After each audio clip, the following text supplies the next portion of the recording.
नमस्कार मित्रांनो, आजच्या फेलोशिप ऑफ द फ्लूट मध्ये तुमचं सगळ्यांचं मनपूर्वक स्वागत। आजचा आपला विषय आहे रोमॅन्सिंग अ रिव्हर, अर्थात नाद नदीचा। माझ्या अमेझिंग, मॅजिकल, थ्रिलिंग, एक्साइटिंग अशा नर्मदा परिक्रमेमध्ये आलेले जे अनुभव आहेत त्यातले काही निवडक अनुभव मी आज आपल्याला सांगणार आहे। त्यापूर्वी नर्मदा परिक्रमा म्हणजे काय हे थोडक्यात जाणून घेऊया। जिच्या ठाई चारित्र्य आणि पावित्र्य आहे अशा नर्मदा नदीला घातलेली प्रदक्षिणा म्हणजे नर्मदा परिक्रमा।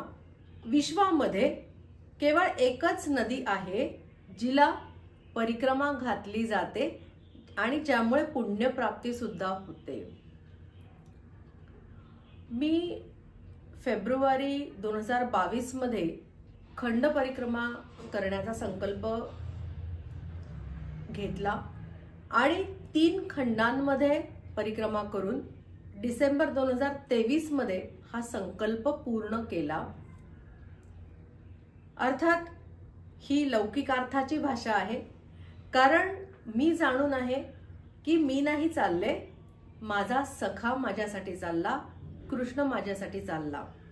कारण माझ्या डोक्यामध्ये परिक्रमा करण्याची मती, त्यानंतर माझ्या हृदयामध्ये नर्मदा नदीबद्दल प्रीती उत्पन्न करणारा आणि माझ्या पायांमध्ये नर्मदेच्या संगतीने चालण्यासाठी गती निर्माण करणारा केवळ कृष्ण आहे हे मी जाणते। आणि म्हणूनच मी नाही चालले, माझा सखा माझ्यासाठी चालला हे खरं आहे। परिक्रमा पूर्ण झाल्यानंतर अभिनंदनपर अनेक मेसेजेस, फोन कॉल्स आले।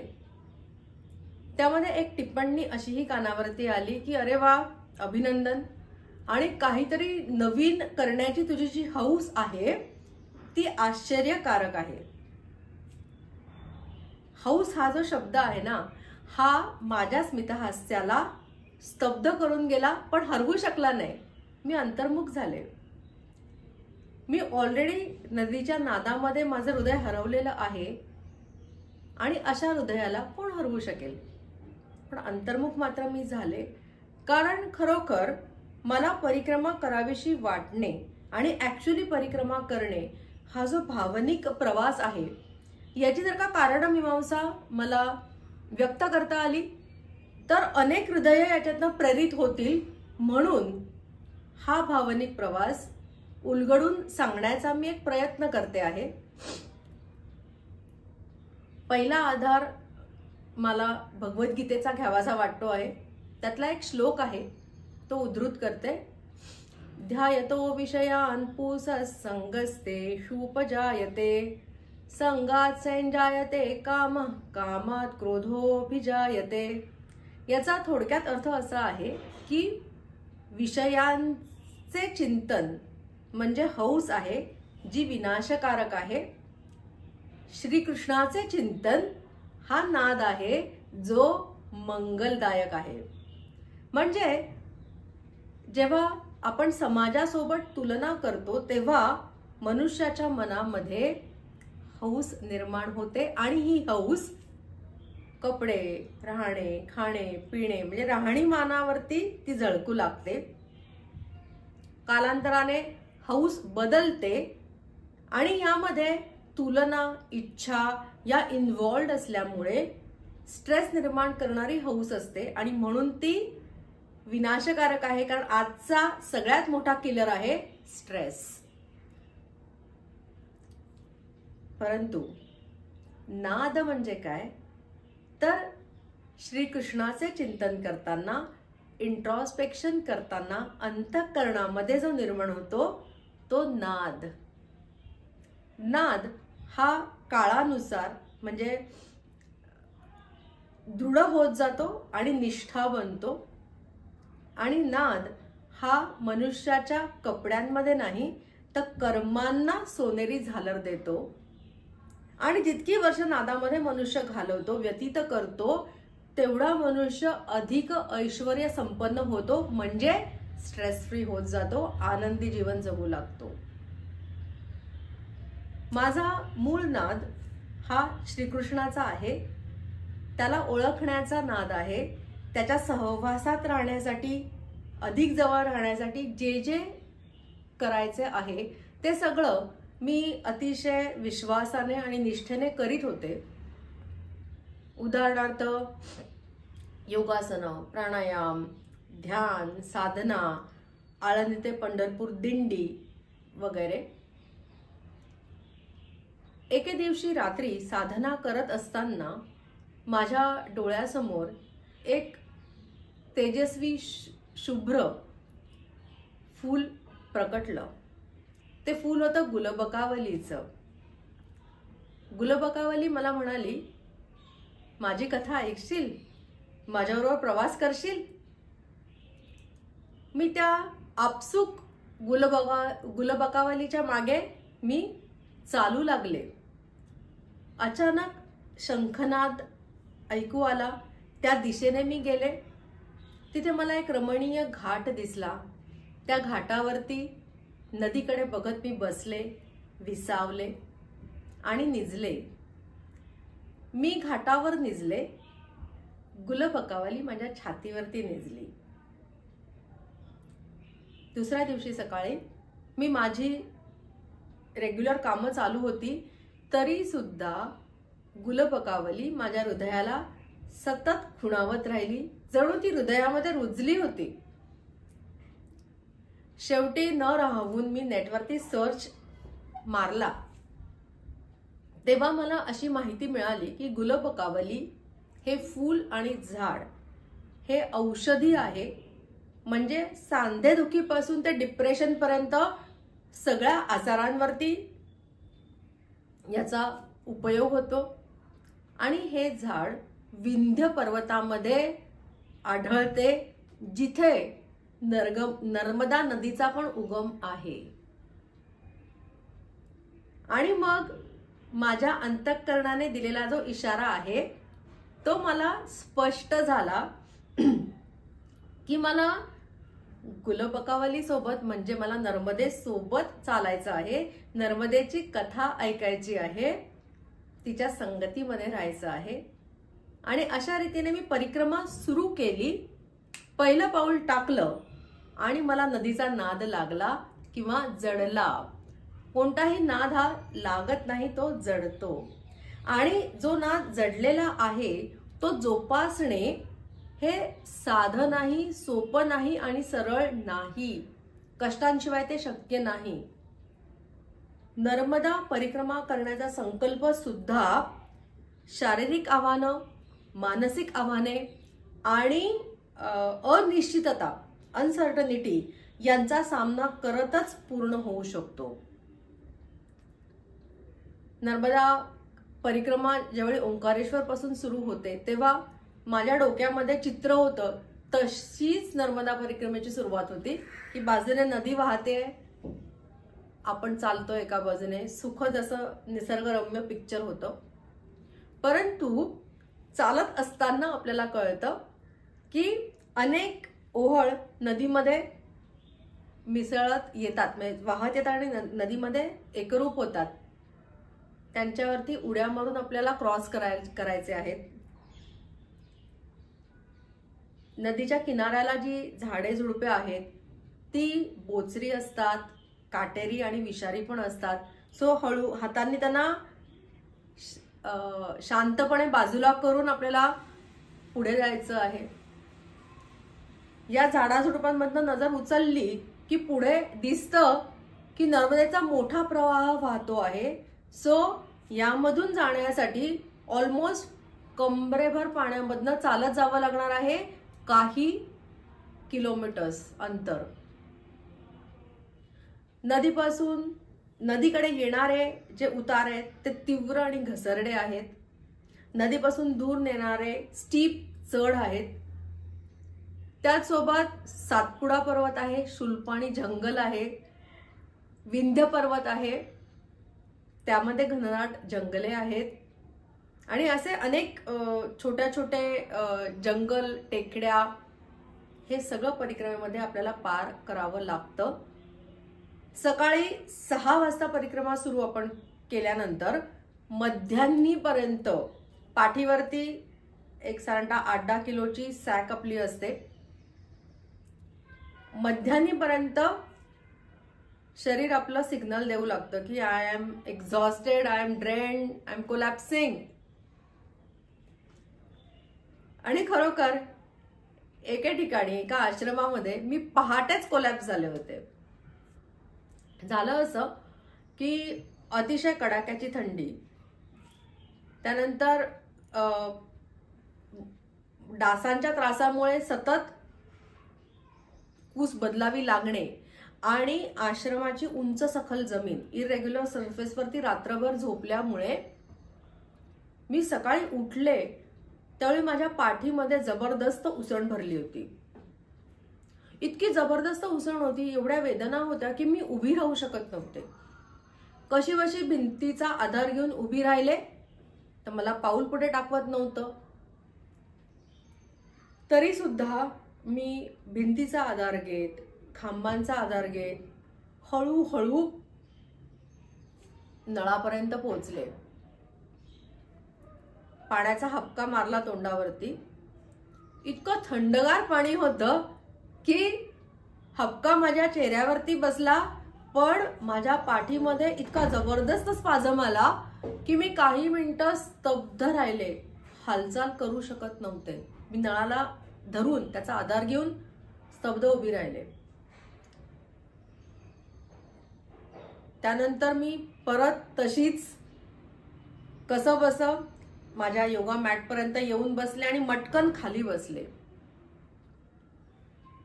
इतका जबरदस्त वेदना होत्या मला की 8 डिग्री सेंटीग्रेड टेम्परेचर होतं. त्यामध्ये माझ्या अंगाला दरदरून घाम फुटला होता, हृदयाची धडधड वाढली होती आणि डोळ्यासमोर अंधारी आली होती आणि मनपटलावर दिसू लागलं होतं हॉस्पिटल, बेड रेस्ट, ट्रॅक्शन इत्यादी इत्यादी इत्यादी. वेदना आणि हा स्ट्रेस, या चिंता, यामुळे माझं मन पूर्णपणे खचून गेलं होतं. ॲज युजल आपण बुद्धिवादी लोक ज्याप्रमाणे ज्यावेळी आपले मार्ग संपतात, आपलं लॉजिक जिथे थांबतं त्याच वेळी आपण शरणागत जातो, त्याप्रमाणे मी कृष्णाला शरण गेले. त्याला म्हणलं मला मार्ग दाखव. कृष्ण हसून म्हणाला, अगं तुझी सखी नर्मदा आहे, तिच्याकडे बघ, ती किती फ्लेक्झिबल आहे, ती कशी कशी वाहते, ती कशी पटपट उड्या मारते खाली. तिचा आदर्श घे, तिचा आशीर्वाद घे. आश्रमातून मैया दिसत होती. मी मैयेला नमस्कार केला आणि म्हणलं मला प्लीज गायडन्स दे, मला तुझ्यासोबत चालायचं आहे. मैया पण असून म्हणली की योगेश्वर कृष्ण तुझा गुरु आहे आणि तुझ्यापाशी रामबाण इलाज आहे, घाबरू नकोस. त्यावेळी मला स्ट्राईक झालं की यार करेक्ट सांगते माझी सखी मला. मी हळूहळू योगासनं करायला सुरुवात केली माझ्या मॅटवरती आणि सुप्त पादांगुष्ठासन नावाचं एक योगासन आहे जे लोअर बॅक पेनसाठी रामबाण आसन आहे, रामबाण इलाज आहे. ते सुद्धा मी केलं. ते बघा तुम्ही एकदा कधीतरी यूट्यूबवरती, की तिथे डिफिकल्ट आहे, पण मी ते करू शकले. प्राणायाम केला, शवासन केलं, त्यानंतर मी उठले. वेदना पूर्णपणे नष्ट झाल्या होत्या माझ्या. मी अतिशय आत्मविश्वासाने, उत्साहाने आणि प्रसन्नतेने माझी सॅक पाठीवरती लावली, नर्मदेला सलाम केला आणि तिच्या संगतीने चालू लागले. परत चालता चालता अराउंड 7 वाजता एक शाळकरी छोटासा मुलगा मला म्हणला, दीदी मुझे मेरे स्कूल तक छोड़ दो ना, मैं अकेला हूं. त्याच्या हातामध्ये पतंग होती. आम्ही दोघंही पतंग घेऊन चालत चालत ऍक्च्युली पळत पळत त्याच्या शाळेपर्यंत पोहोचलो. त्याच्या छोट्याशा शाळेच्या गेटपाशी मी त्याला सोडलं. तर तो सुयश नाव होतं त्याचं. तो मला म्हणला, दीदी आपको मालूम है क्या, उधर वो मैया के किनारे पे जो मंदिर है ना, वहां पर हनुमान जी ने तप किया था. असं म्हणून निरागसपणे बाय करून तो शाळेकडे धूम ठोकली त्याने. त्याच्या निरागस हास्यामध्ये मला गुलबकावली दिसली, जी झुलत होती. आणि ती मला म्हणली की बोल बोलले इवलाले, ग्रंथ बुडाले मोठाले. मी त्या मंदिरात गेले, तिथे पंचमुखी हनुमानाचं दर्शन घेतलं, आशीर्वाद घेतले आणि चालू लागले रस्ता. तर अचानक जंगलातनं एक साधू आला आणि माझ्या पायावरती लोळण घेतली त्याने. खुलासा नंतर केला, म्हणाला, मैया मैं आपको सुबह से ऑब्जर्व कर रहा हूँ, निरीक्षण कर रहा हूँ मैं आपका. आपके गुरु तो कृष्ण है ऐसे मालूम होता है, लेकिन ये योगासन जो प्रभावशाली है, इसके लिए आप मेरे गुरु बन जाओ, मुझे योगा सिखाओ. हनुमानाच्या, मारुतीरायाच्या डिसिप्लिन बद्दल, निष्ठेबद्दल, भक्तीबद्दल, त्यांच्या फिटनेसबद्दल प्रेरित होऊन त्या चिंतनामध्ये रस्ता चालत असताना जंगलामध्ये नर्मदा किनाऱ्यावरती असलेली जी श्वापदं आहेत, त्यानंतर श्वापदांचे आवाज आहेत, श्वापद स्वतः, घनदाट जंगल, अनिश्चितता, निर्मनुष्य रस्ते, या कशाबद्दलही भीती वाटेनाशी होते, भीती हृदयातनं नष्ट होते. असंच कठीण रस्त्यातनं जात असताना किंवा जात मी एका आश्रमापाशी पोहोचले एके दिवशी. हा आश्रम म्हणजे एक मंदिर होतं, नर्मदा मैयाचं मंदिर होतं. छोटंसं गर्भगृह त्या मंदिराला होतं आणि गर्भगृहाच्या बाहेर खुला सभामंडप होता. खुला म्हणजे ज्याला भिंती नाहीत असा सभामंडप. आणि तिथे आसनं होती, पण आसनांवरती जी बैठक असते त्या रिकाम्या होत्या. परिक्रमेमध्ये जिथे आपण मुक्काम करतो त्याला आसन जमाना असं म्हणतात. सो आसनं होती, पण बैठका रिकाम्या होत्या. या सभामंडपाच्या बाजूला एक छोटा अजून सभामंडप होता, जिथे मला चूल आणि भांडी दिसली, पण तिथेही सामसूम होती. दररोज संध्याकाळी नर्मदा आरती, नर्मदा अष्टक असं नर्मदा मैयाची पूजा करत सगळे परिक्रमावासी करतात. त्याप्रमाणे किनाऱ्यावर जाऊन मी आरती म्हणू लागले. ती म्हणत असताना इतरांचे आवाज त्याच्यामध्ये मिसळले, म्हणजे इतर परिक्रमावासी पण आश्रमात पोहोचले होते. मग संभाषणातून मला कळलं की या आश्रमामध्ये, या मंदिरामध्ये चूल आहे आणि भांडी आहेत, पण शिधा नाही, आश्रमाचा चालक नाही. मग अशा वेळी भिक्षा मागणे हा रिवाज आहे. किंवा ग्रॉसरी शॉप असेल तर आपण काही सामान विकत आणू शकतो. परंतु ज्या गावातनं मी आले होते तिथे एकही ग्रॉसरी शॉप नव्हतं, किराण्याचं दुकान नव्हतं. सो भिक्षा मागणे हे क्रमप्राप्त होतं. नुकताच सूर्यास्त झाला होता, अंधार पडू लागला होता. त्यामुळे जवळ जे गाव होतं तिथल्या बऱ्याच घरांचे दरवाजे बंद होते. जो दरवाजा उघडा होता तिथे मी गेले आणि म्हणाले की माताराम भिक्षा पाना चाहती है, भिक्षांदेही. मला प्रतिसाद मिळाला नाही. मी दुसऱ्या घरातही भिक्षांदेही म्हणलं, पण तिथेही प्रतिसाद मिळाला नाही. मी मनाशी निश्चय केला होता किंवा ठरवलं असं की आजची रात्र आपण अन्नाशिवाय राहू शकतो, पण माझा अहंकार मला टेस्ट करायचा होता, म्हणून मी तिसऱ्या घरापाशी जाण्याचा निर्धार केला. अतिशय निर्धाराने मी तिसऱ्या दारापाशी गेले. हे घर म्हणजे झोपडी वजा घर होतं आणि जो दरवाजा होता तो पण तुटलेला होता. आतल्या खोलीमध्ये फर्निचर म्हटलं तर एक फक्त खुर्ची होती आणि घराचा जो मालक होता, तो असा अगदी कृश होता अंगाने आणि जमिनीवर बसला होता. चेहरा त्याचा चिंताक्रांत होता, उदास होता. मी म्हणलं भिक्षांदेही. परंतु एक चित्र बघताना मला असं वाटलं होतं की इथून प्रतिसाद मिळणं अवघड आहे, म्हणून मी परतले.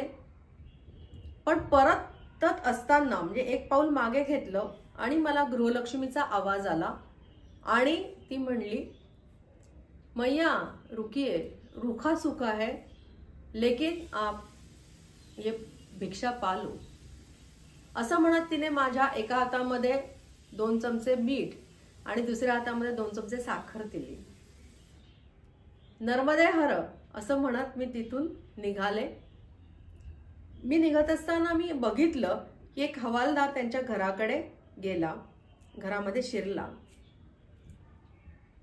मी आश्रमात आले खरी, परंतु सगळ्यात आधी कृष्णाला साकडं घातलं की माझ्या यजमानांवरती जे संकट आहे किंवा त्यांच्यावरती जे काही त्यांच्या वेदना आहेत त्या दूर कर. आणि मगच मी स्वयंपाकघरात गेले.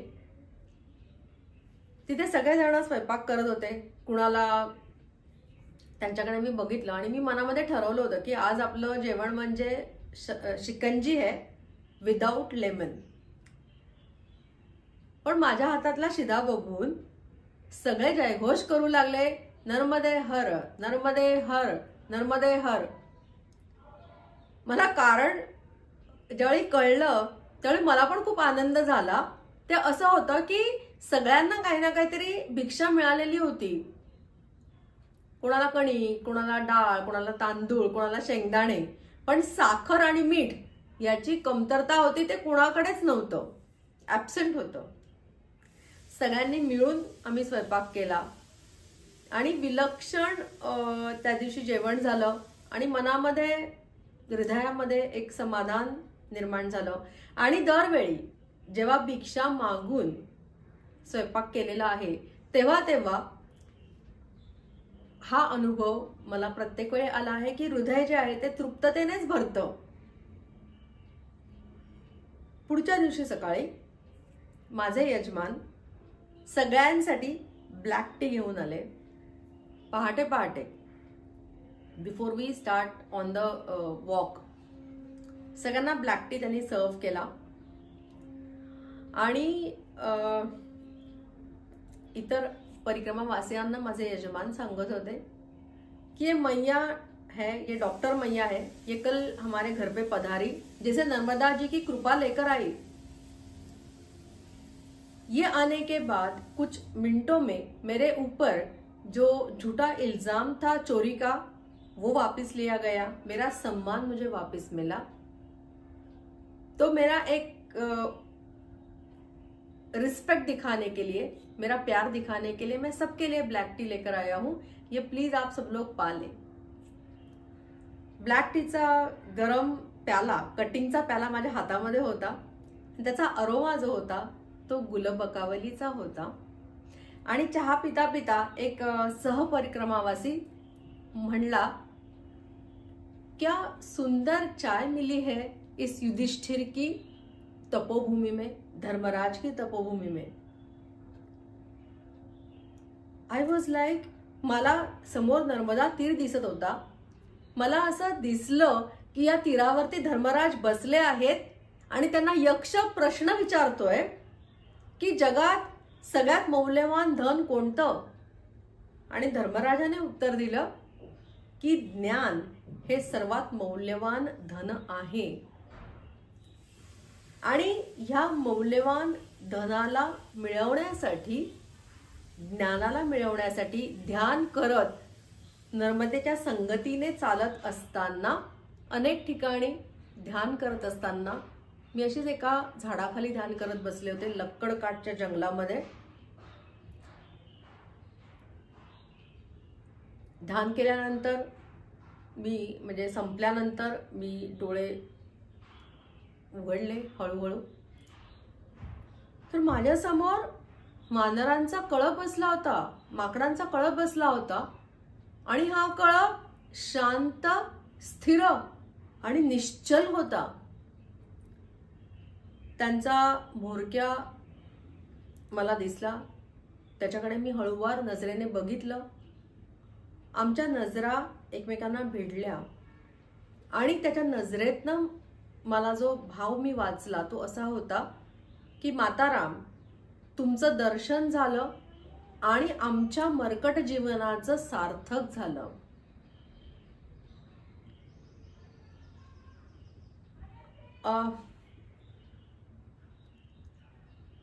आमचा हे संवाद जो आहे हा चालत असताना ज्या झाडाखाली मी बसले होते तिथून एक पान खाली पडलं माझ्या कानावरनं. मी त्या पानाला हातात घेतलं. त्याच्यावरती मला ॲक्च्युली मोरपीस दिसलं. मी झाडाकडे बघितलं तर झाड मला म्हणलं की तुला माहिती आहे का ही कोणाची तपोभूमी आहे? ही श्रीरामचंद्रांची तपोभूमी आहे, प्रभू रामाची तपोभूमी आहे. इथे त्यांनी तपश्चर्या केली होती. मी खरोखर सांगते, मला त्यानंतर संपूर्ण परिक्रमेमध्ये लक्कडकाठचं जंगल, अमरकंटकचं जंगल जे मंकी इन्फेस्टेड आहे, तिथे माकडांनी नाही, कोणत्याही श्वापदाने काहीही त्रास दिला नाही. म्हणजे एका ठिकाणी तर मी 40 मिनिटं शीर्षासनामध्ये होते अमरकंटकच्या जंगलात. तिथे सुद्धा मला कुठल्याही माकडाने डिस्टर्ब सुद्धा केलं नाही. इनफॅक्ट प्रत्येक ठिकाणी कुठल्या ना कुठल्या प्रकारे मला एक काळा कुत्रा येऊन मला दिलासा देऊन गेला दरवेळी. असंच अमरकंटकच्या घनदाट जंगलामध्ये नामस्मरण करत मयेच्या किनाऱ्यावरनं, तिथे ॲक्च्युली धबधबे आहेत अमरकंटकच्या जंगलमध्ये, कारण तो पर्वत आहे विंध्य पर्वत. नर्मदेच्या संगतीने, माझ्या सखीच्या संगतीने चालत असताना एक भगवा वेशधारी साधू आला आणि मला म्हणला की मैया चलोगे क्या मेरे साथ खाना खाने जंगल में. सकाळी 10ची वेळ होती, त्यामुळे मला भूक नव्हती. तर तो म्हणला की मैं आपको गुलबकावली का बगीचा भी दिखाऊंगा. आता मला कायम नर्मदा आणि गुलबकावली यांचं नातं जे आहे ना, हे कायम आकर्षित करत आलेलं आहे. आणि का आकर्षण मला याचं आहे हे मी पुढच्या डिस्कोर्समध्ये सांगीनच. मला असलेलं आकर्षण त्याला कसं कळलं याचा विचार करत मी त्याच्यासोबत आडमार्गावरती चालूही लागले. त्याने जिथे मला नेलं, अराउंड 1 तास चालून आम्ही तिथे पोहोचलो. तो विंध्य पर्वतामध्ये अगदी आतमध्ये त्याने मला नेलं होतं, जिथे निसर्गरम्य असा विंध्य पर्वत दिसत होता. दऱ्या होत्या, हिरवेगार डोंगर होते आणि वारा थोडा दांडगाई करणारा होता ऑफकोर्स, पण ओव्हरऑल एक चित्त हरखून नेणारं ते चित्र होतं. पण या प्रसन्न वातावरणात सुद्धा मला खिन्नता जाणवत होती आणि खिन्नतेचं कारण मला दिसलं लगेचच. एक कुटी होती, कुटीच्या बाहेर एक खाट होती आणि खाटेवरती एक युवती 19-20 वर्षाची बेशुद्धावस्थेत पडली होती. मी खाटेच्या जवळ गेले, युवतीला तपासलं तर तिच्या पायावरती मोठी जखम होती. ती इन्फेक्ट झाली होती आणि फणफणून ताप तिला आला होता. तापाने ती फणफणली होती. बेशुद्धावस्थेत सुद्धा ती कणत होती. माझ्या जवळची औषधं मी काढली, तिच्या तोंडाजवळ नेली आणि तिला पाणी पाजलं. तिची जखम ड्रेस केली, स्वच्छ केली आणि तिला जाग येईपर्यंत, तिचा ताप उतरेपर्यंत तिच्याजवळ थांबायला पाहिजे, हे माझं कर्तव्य आहे. म्हणून मी बाजूला एका दगडावरती, मोठ्या खडकावरती पुन्हा ध्यानाला बसले. मी ज्यावेळी डोळे उघडले तेव्हा ती उठून बसली होती युवती. तिचा ताप गेला होता आणि उठून बसण्या इतपत शक्ती तिला प्राप्त झाली होती. तिने धन्यवाद म्हणून हात जोडले आणि मला डोळ्यांनी इशारा केला की तिचे बाबा माझी वाट बघतायत. मी वुंड कशी ड्रेस करायची, उरलेली औषधं कशी घ्यायची ते सांगून समजावून आणि औषधं तिच्यापाशी ठेवून तिने दाखवलं होतं त्या दिशेने मी गेले. तिथे एक भगवा कपडा मला दिसत होता, त्याच्या मागे मी चालू लागले. काही अंतर चालल्यावर, जास्त वेळ लागला नाही आम्हाला, अराउंड 10-15 मिनिट्स. त्याच्यानंतर मला नर्मदेच्या धबधब्याचा आवाज येऊ लागला, तिचं पाणी पण दिसू लागलं. ते भगवे कपडे तिथेच थांबले, ती आकृती तिथेच थांबली. मी त्यांच्या जवळ गेले, त्यांना धन्यवाद म्हणण्यासाठी नमस्कार करून मान खाली नेली आणि मग वर करताना ज्यावेळी नजर वर गेली त्यावेळी मला त्यांची फक्त कंबरच दिसली. इतकी ती उंच आकृती होती किंवा इतके ते उंच माणूस होता. कमरेवरती त्यांनी झाडांच्या पानांचं एक स्कर्ट घातला होता, छातीवरती भस्म लावलं होतं आणि असे चित्रविचित्र आकृत्या काढल्या होत्या त्यांच्या छातीवरती. या आकृत्यांवरती त्यांनी कवट्यांच्या माळा घातल्या होत्या. त्यानंतर मला दिसली ती त्यांची पिंजारलेली दाढी आणि मिशा. चेहरा काळाकुट्ट उग्र होता, डोळ्यांच्या वरती भुवया नव्हत्या, कपाळ होतं डायरेक्टली आणि कपाळावरती लांब जटा होत्या, त्यांनी अशा फिरवून इथे बसवल्या होत्या डोक्यावरती.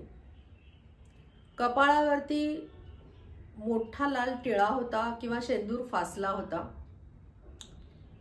आणि या काळ्याकुट्ट उग्र चेहऱ्यावरती त्यांचे डोळे अतिशय भयावह होते, म्हणजे तापलेल्या निखाऱ्यासारखे केशरी लाल असे डोळे होते. हे सगळं बघून मी पळ काढला असता, पण या निखाऱ्यांसारख्या डोळ्यांमध्ये मला बापाचा गहिवर दिसला आणि मी थांबले.